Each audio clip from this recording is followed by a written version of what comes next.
वीतराग सर्वज्ञ अरिहंत महाप्रभु की इस अनादिकालीन प्रवर्तमान शासन में समय समय पर आचार्यों ने अनेक ग्रंथों की रचना की है और उन्हीं ग्रंथों के सार को अपने अपने समय की भाषाओं में आचार्यों ने, विद्वानों ने और अन्य लोग श्रावकों ने उन्हें प्रस्तुत किया है। उसी क्रम में आदरणीय विद्युत प्रवर पंडित श्री गोपाल दास जी बरैया, जिन्होंने मुरैना विद्यालय, मुरैना गुरुकुल की स्थापना की थी। पंडित जी साहब का परिचय और इस ग्रंथ का परिचय आपको डिस्क्रिप्शन में वीडियो के माध्यम से प्राप्त होगा। आइए अब हम चलते हैं श्री जैन सिद्धांत प्रवेशिका ग्रंथ को जानने। सबसे पहले शब्द है जैन सिद्धांत प्रवेशिका। तो सबसे पहले हमको जानना है जैन क्या है।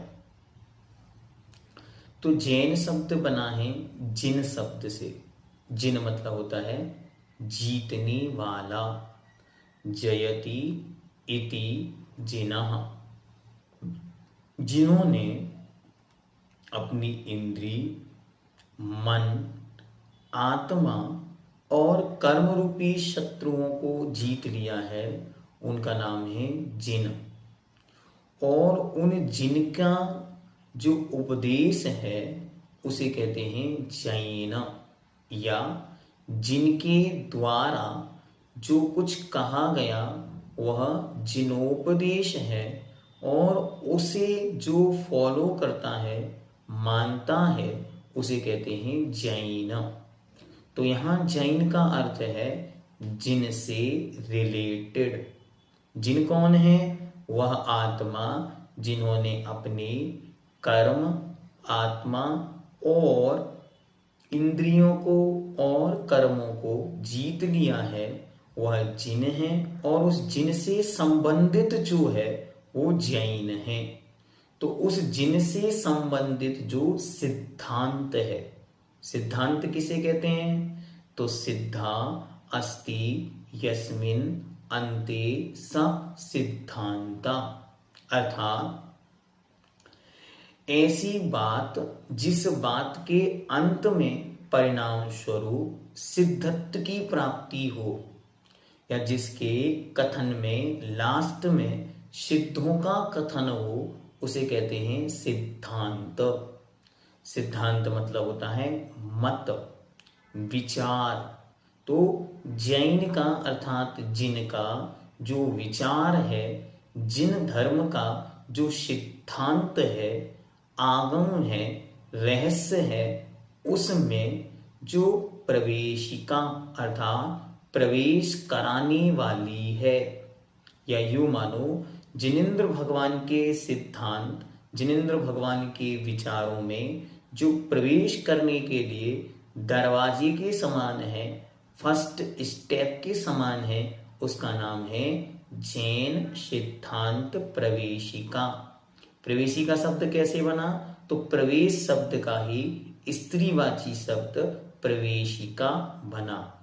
तो श्री जिनेंद्र भगवान के सिद्धांत अर्थात मत, विचार, आगम में प्रवेश कराने के लिए जो सहयोगी ग्रंथ है उसे जैन सिद्धांत प्रवेशिका कहते हैं। यह जैन सिद्धांत प्रवेशिका 5 अध्यायों में विभक्त है।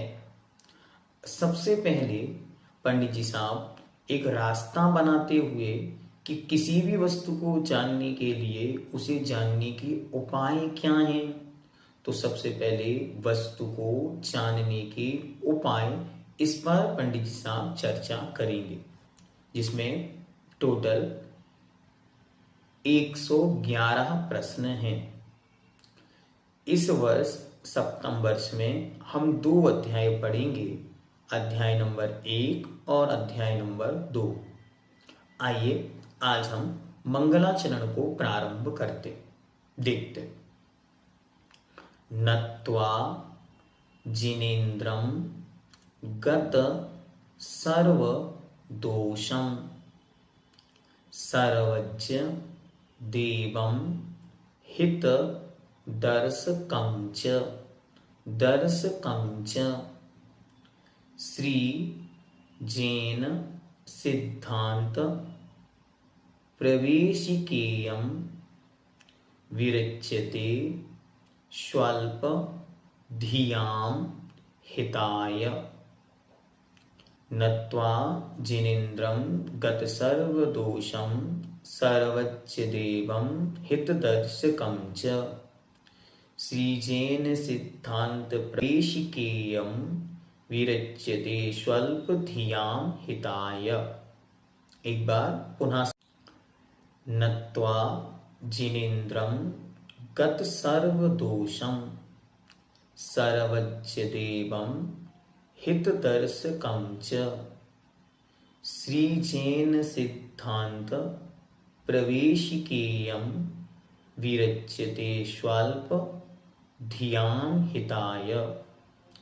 नत्वा जिनेन्द्र गत सर्वदोषं सर्वज्ञ देवं हितदर्शकं च श्रीजैन सिद्धांत प्रवेशिकेयं विरच्यते स्वल्प धियां हिताय। आइए एक एक शब्द को देखते। नत्वा नमस्कार करके, जिनेन्द्रम जिनेन्द्र भगवान को, जिनेन्द्र प्रभु को नत्वा नमस्कार करके। कैसे हैं वे जिनेन्द्र भगवान? तो उन जिनेन्द्र भगवान की 3 विशेषताएं बतलाते हैं। पहली गत सर्व दोषम, दूसरी सर्वज्ञ देवम च और हितदर्शकम च। पहला गत सर्व दोषम अर्थात वीतरागी, सर्वज्ञ देवम अर्थात सर्वज्ञ देव और हितदर्शकम च अर्थात हितोपदेशी। जिनेन्द्र भगवान को नमस्कार करके। कैसे जिनेन्द्र भगवान हैं वे? गत सर्वदोषम सर्वज्ञ देवम और हितदर्शकम च। क्यों नमस्कार किया? तो उनको नमस्कार करके श्री जैन सिद्धांत प्रवेशिकेयम है, तो प्रवेशिका अलग शब्द निकल जाएगा और उसके बाद यम अर्थात यह श्री जैन सिद्धांत प्रवेशिका विरच्यते लिखते हैं। किस लिए लिखते हैं? किसके लिए लिखते हैं? तो कहते हैं स्वाल्प धियां हिताय। स्वाल्प अर्थात थोड़ी सी, अल्प धियां अर्थात बुद्धिधारियों के लिए, हिताय हित के लिए।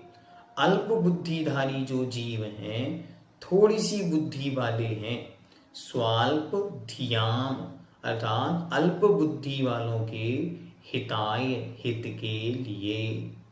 तो नत्वा जिनेन्द्र अर्थात जिनेन्द्र भगवान को नमस्कार करके अल्प बुद्धि वालों के हित के लिए मैं पंडित गोपाल दास जी श्री जैन सिद्धांत प्रवेशिका नामक ग्रंथ को लिखता हूं। ये इसका सामान्य अर्थ हुआ। अब विशेष में देखेंगे तो सबसे पहले नत्वा अर्थात नमस्कार करके। किसको नमस्कार करके? जिनेन्द्रम।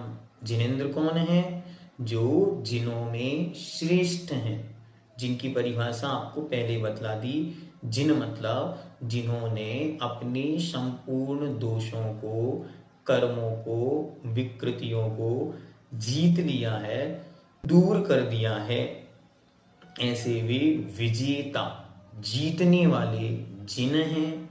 और उन जिनों में जो श्रेष्ठ हैं, ऐसे तीर्थंकर परमात्मा वे हैं जिनेंद्र। वे कैसे हैं? तो उनकी 3 विशेषताएं हैं जो हमने सर्वत्र अच्छी तरह पढ़ी हैं। चाहे रत्नकरंडक श्रावकाचार हो, चाहे अन्य सब ग्रंथ हो, वहां सच्चे देव का लक्षण, सच्चे देव का स्वरूप जब आपको बतलाया, तब वहां स्पष्ट रूप से लिखा है कि वे कैसे होने चाहिए। वीतरागी, सर्वज्ञ और हितोपदेशी। वे ही विशेषताएं यहाँ पर लिखी। गत सर्व दोषम, जिन्होंने संपूर्ण दोषों को गत अर्थात रहत नष्ट कर दिया है। तो वे कैसे हैं? तो सबसे पहली विशेषता है उनकी, वे वीतरागी हैं। उन्होंने अपने संपूर्ण दोषों को समाप्त कर दिया है। वे संपूर्ण दोषों से रहित हैं। दोष मुख्यतया 18 प्रकार के हैं। उन 18 दोषों से तो वे रहित हुए हैं, साथ ही साथ संसार में और भी जितने दोष कहे गए हैं, उन सब दोषों से भी वे स्वतः रहित हो गए हैं। 18 दोषों से वह गत अर्थात रहित हो गए हैं। फिर क्या कहा? दूसरी विशेषता कैसे हैं? सर्वज्ञ देवम। सर्वज्ञ अर्थात सर्वम जानाति इति सर्वज्ञ, अर्थात जो सब कुछ जानने वाले हैं, जो भूतकाल, वर्तमान काल और भविष्य काल तीनों कालों की, प्रत्येक द्रव्य की अनंतानंत पर्यायों को एक साथ जानने वाले हैं, उनका नाम सर्वज्ञ है। सर्वम जानाति इति सर्वज्ञ। और तीसरी विशेषता है हितोपदेशी। यहाँ शब्द दिया हित दर्शकम, अर्थात हित को दिखलाने वाले, हित को बतलाने वाले, अर्थात जो प्राणी मात्र के, जीव मात्र के हित का मार्ग बतलाने वाले हैं, हित का उपदेश देने वाले हैं, हित को प्रकट करने वाले हैं, उनका नाम है हित दर्शकम। क्या क्या हुआ? फिर से देखें। मैं नमस्कार करके, किनको नमस्कार करके? जिनेंद्रम, जिनेंद्र भगवान को। जिनेंद्र भगवान कैसे हैं? गत सर्व दोषम, संपूर्ण दोषों से रहते हैं। सर्वज्ञम, सब कुछ जानने वाले हैं। और हित दर्शकम च, संपूर्ण जीव मात्र को, प्राणी मात्र को हित का उपदेश देने वाले हैं। क्या करता हूं नमस्कार करके? श्री जैन सिद्धांत प्रवेशिका इयं विरच्यते, अर्थात यह जैन सिद्धांत प्रवेशिका नामक ग्रंथ विरच्यते लिखता हूं। किनके लिए लिखता हूं? स्वल्प धियाम, धियाम मतलब बुद्धि, स्वल्प बुद्धि के लिए, के हिताय, स्वल्प बुद्धि अर्थात अल्प बुद्धि के धारी जीवों के हिताय, हित के लिए। जो अल्प बुद्धि वाले हैं वे बहुत सारे विषय को ग्रहण नहीं कर सकते, इसलिए मैं उनको बहुत कम शब्दों में, सरलतम शब्दों में समझाने के लिए, समझने के लिए इस ग्रंथ की रचना करता हूं।